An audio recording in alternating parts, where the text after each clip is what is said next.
అండి నమస్తే అందరికీ. ఈరోజు క్యాబేజ్ పకోడీ చేస్తున్నానండి. క్యాబేజ్ని సన్నగా తరుక్కొని చిన్న ముక్కలుగా చేసుకొని దీంట్లో ఉప్పు, పసుపు, కరివేపాకు, పచ్చిమిరపకాయలు సన్నగా తరుక్కొని వేసుకొని బాగా కలిపి పెట్టేసుకోవాలండి. 10 నిమిషాలు పెట్టేసేయాలి. అలాగే ఇది దీంట్లో ఉప్పులో నీరు వస్తుంది కదా, ఆ నీరుతో బాగా మెత్తగా అయ్యి ఇది అవుతుంది అనమాట. సరిగ్గా వేగడానికి రెడీ అవుతుంది. ఇది ఇలాగే కలిపి పెట్టాలండి. పచ్చిమిరపకాయలు అయితే సన్నగా తరిగేస్తే కారం అంత అనిపించదు అనమాట. చూసినారా, ఉప్పు ఒక 10 నిమిషాలు చాలు, ఎక్కువసేపు అవసరం లేదు. 10 నిమిషాలు ఇలా చేసి ఇప్పుడు దీంట్లో పిండి కలుపుకోవాలండి. శనగపిండి కలపాలి. చూడండి, శనగపిండి కొద్దిగా నీళ్లు కలపకూడదండి ఇది. అలాగే ఈ చెమ్మని చాలు అనమాట. ఈ తడి చాలు. మనం ఉప్పు వేసి కలిపి పెట్టి 10 నిమిషాలు పెడతాం కదా, అది దాంట్లో సరిపోతుంది అన్నమాట. దానికి సరిపడా పిండి కలుపుకోవాలి మనం. ఇలా బాగా ఉల్లిపాయలు పొడిలాగా వస్తుందండి. ఇది క్యాబేజీ వాసన అంతా పోతుంది. 10 నిమిషాలు మనము ఉప్పు వేసి ఉప్పు కలిపి నానబెట్టాం కాబట్టి అందులో ఉండే ఘాట్ అంతా పోతుందండి. క్యాబేజీలో ఉండే ఘాట్ వస్తుంది కదా, ఆ ఘాట్ అంతా పోతుంది. చూడండి, ఈ తడికే ఆ చెంబకే సరిపోతుంది. చూడండి, మనం కలపకుండానే దీనికి సరిపడా పిండి వేసుకొని వేసుకోవాలండి. అంతే, నీళ్ళు వేయకూడదు. ఈ తడే చాలు అనమాట. ఇందులో ఉండే తడే చాలు. మనం 10 నిమిషాలు ముక్కలుగా కోసి నానబెడతాం కాబట్టి ఉప్పులో ఆ నీరంతా ఊరి, ఉప్పు నీరంతా ఊరి మెత్తగా అవుతాయి. అప్పుడు దీంతోనే మనం కలుపుకోవచ్చు. ఆ తడితోనే కలుపుకోవచ్చు అండి. సపరేట్గా వేయాల్సిన అవసరం లేదు.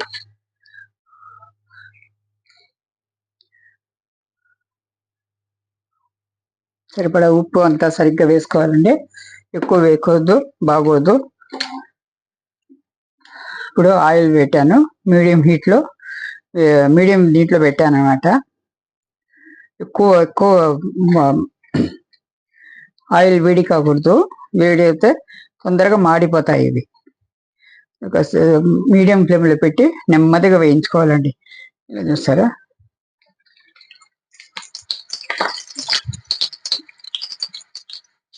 నీళ్ళే వేయలేదు. చూడండి, ఈ తడే చాలన్నమాట. ఇలా మన పకోడీలాగా వేసుకోవాలి.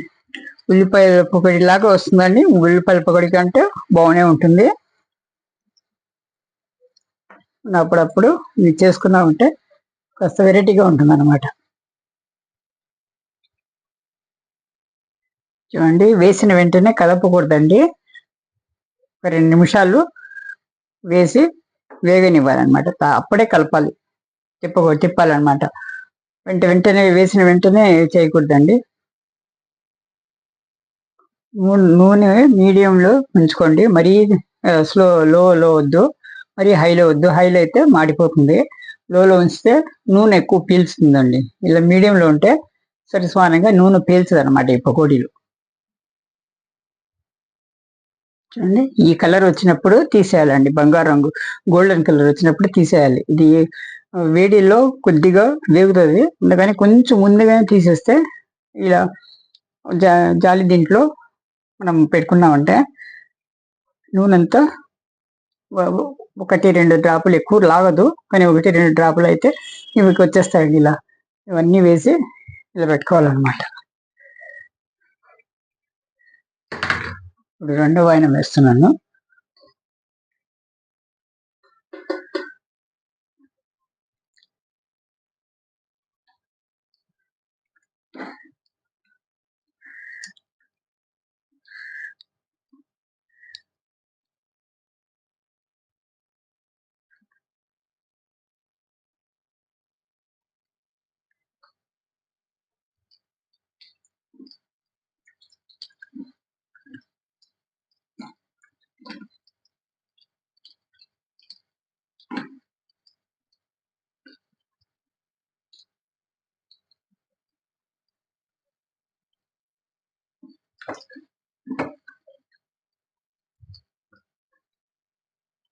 ఈ నూనె ఉడికే వరకే వేయండి, ఎక్కువ ఒకేసారి వేసేవద్దండి. అన్ని ఒక్క ఈవెన్ గా వేగుతాయి అన్నమాట అలా అయితే.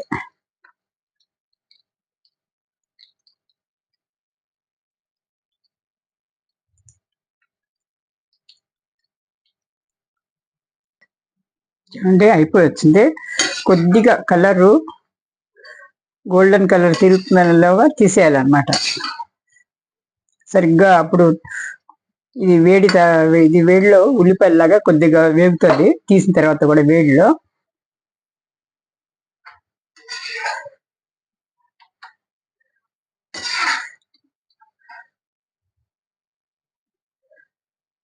ఇలా గోధుమ రంగు కానీ గోల్డెన్ కలర్ కానీ వచ్చినట్టు తీసేస్తే చక్కగా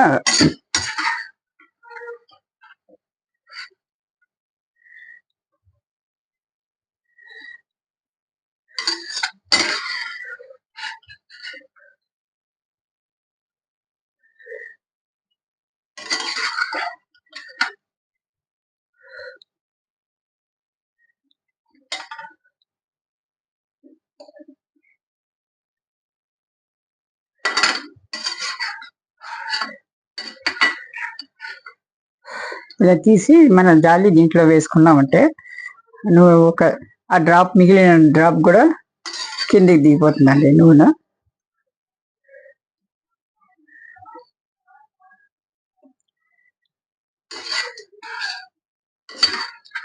చూడండి, కరకరలాడే క్యాబేజీ పకోడీ రెడీ. ఇది మీరు ఎవరైనా చెబితే కానీ, మనం చెబితే కానీ ఇది ఉల్లిపాయ పొడి కాదు అని చెప్పలేమన్నమాట. క్యాబేజీ పకోడీ క్యాబేజీ పకోడీ అంటే ఎవరు నమ్మరు. ఉల్లిపాయ సేమ్ ఉల్లిపాయ లాగే ఉంటుంది. చూడండి, ఇది చూడండి, ఇలా చూడండి, పడితే ఇట్లా కరకరలాడుతుంది అనమాట. దీన్ని చల్లారిన తర్వాత, పూర్తిగా చల్లారిన తర్వాత ఎయిర్ టైట్ కంటైనర్లో పెట్టుకున్నామంటే 1 నెల రోజులు నిలువ ఉంటుందండి.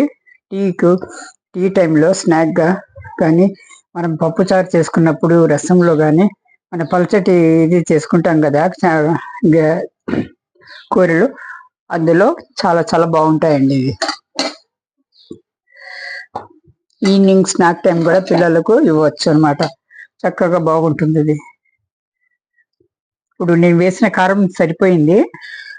కారం సరిపోకపోతే చివరిలో ఒక స్పూను నూనె వేసి సిమ్లో పెట్టి కొద్దిగా కారము చాట్ మసాలా వేసి కలిపి దీంట్లో కలిపేయడమే అనమాట. కలిపేస్తే చాలా రుచిగా ఉంటుందండి. ఇది చాలా రుచిగా ఉంటుంది. చూడండి, కరకరలాడుతుంది, ఎట్లా ఉంటుంది చూసారా, కరకరలాడుతుంది అనమాట. ఇది తీసిన వెంటనే చూడండి, చాలా చాలా బాగుంటుందండి. ఇది టీ టైంకు చాలా బెస్ట్ స్నాక్. ఇది మన పప్పుచారులో కూడా నంచుకోవచ్చు అనమాట. ఇది క్యాబేజీ పకోడీ అంటే చెబితే కానీ నమ్మరు, అలా ఉంటుంది. ఉల్లిపాయ పకోడీ లాగే ఉంటుంది అనమాట. సేమ్. మీరు కావాలంటే చేసి చూడండి. ఛానల్ని లైక్ చేయండి, సబ్స్క్రైబ్ చేసుకోండి, వీలైతే షేర్ చేయండి, కామెంట్ చేయండి. ఎలా ఉందో మీరు ఒకసారి ట్రై చేయండి. ఇలా చూపిన విధంగా చూసి ఎలా వచ్చిందో చెప్పండి. బాగలేకపోయినా కూడా చెప్పండి, మేము అడ్జస్ట్ చేసుకుంటాము. థ్యాంక్ యూ అండి. Thank you for watching. Subscribe చేసుకోండి ప్లీజ్. Thank you.